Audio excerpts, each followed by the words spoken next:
Mhm. And what do you think of some of these ideas that people say, especially with DMT, but I've also seen people say it with other things like mescaline and the like, where they talk about like it goes into like another universe, and you can see different entities. Do you think this is just do you think it's simply just a hallucination, or do you think there is something else?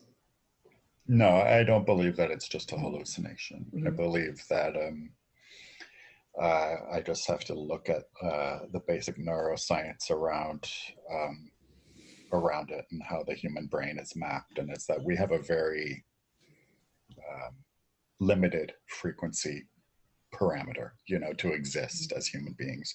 We can't hear everything that's around us. We can't see everything that's around us. Therefore, our emotional well-being and our emotional intelligence, also has certain parameters that has to keep us in line to exist in this world. If we could see and hear everything that was around us, we would be blinded by UV light, radio waves, and different frequencies. Mm-hmm. It would be overwhelming. And DMT and 5-MeO, all those, the kind of the more upper echelon of the psychedelic matrix, they just turn the dial up. And I'm of the opinion, again, from Terence McKenna's school, that that is not fake, that is not artificial, that is been there all along, and they just allow you to experience them. Mm-hmm. Um, and within that comes, a great amount of trepidation, a great amount of panic. It's like, threatening your very existential nature is not, it's not for the faint of heart. Mm-hmm. Yeah, yeah. Um, so that's another thing that I've seen a lot of people say about these different trips is like it's humbling and it helps to lower your ego and to be realize your more of your place in the universe, a more accurate picture of it. Anyway, Yeah, yeah. it's a great, it's a, it's a great sentiment, and as many times as we've heard it, it is an essential thing to remember. And when it happens to you, it's a very difficult thing to to make peace with, because you know, uh, becoming one, and what that means to become one and truly present, and to experience ego death. It can go so far to where it can make you feel like, well, what's the point? None of this matters. We're insignificant. But that's not true. How we, uh, what we do with our time here on the planet, and how we give to others and affect others' lives, and what we do with it is important. Hmm. Yeah.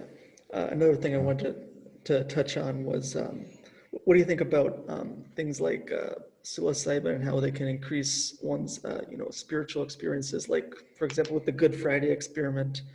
And so, what's your idea on the significance of that? So,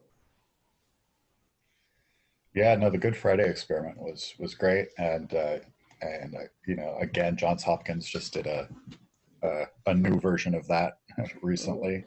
Um, yeah, with infusing their divinity school, and using a lot of uh, um, you know esteemed priests, and kind of predisposed divinity types, and kind of mapping their different view of what the mystical means against their experiences on psilocybin. It is a it's a fantastic question, and I think it's one that has to you have to look at it um, through the lens of thousands of years of research. These experiences go as far back as recorded history goes.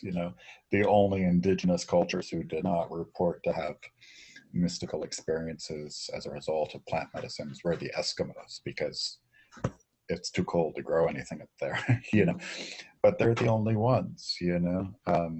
Psychedelics appeared in Native American cultures, South American cultures, even as far north as Siberia, you know. And those, uh, and what's really interesting is that when all those mystical experiences are sort of cataloged and translated now, um, they all share similar traits to them. You know, why is that? Why do ancient, you know, indigenous cultures that had nothing to do with each other, that were separated by oceans and continents, you know, why were there mystical experiences? Why did they have so much in common?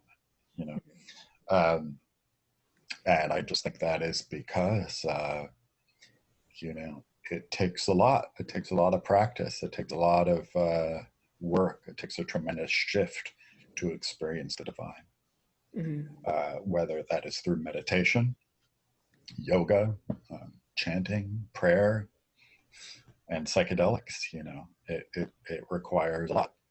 Um, and these are fantastic places to get to and to experience. I was not aware of the psychedelics in Siberia. Do you know what plant it was that they used up there? It's psilocybin. Well, it's psilocybin. Okay. Yeah, there's a yeah. There's a strain of mushroom. I forgot exactly what strain. Um, I'm forgetting specifically. I'm not a scholar on the various strains of psilocybin Okay. cubensis, but it was one of them. And just for the listeners, there is a great recent article that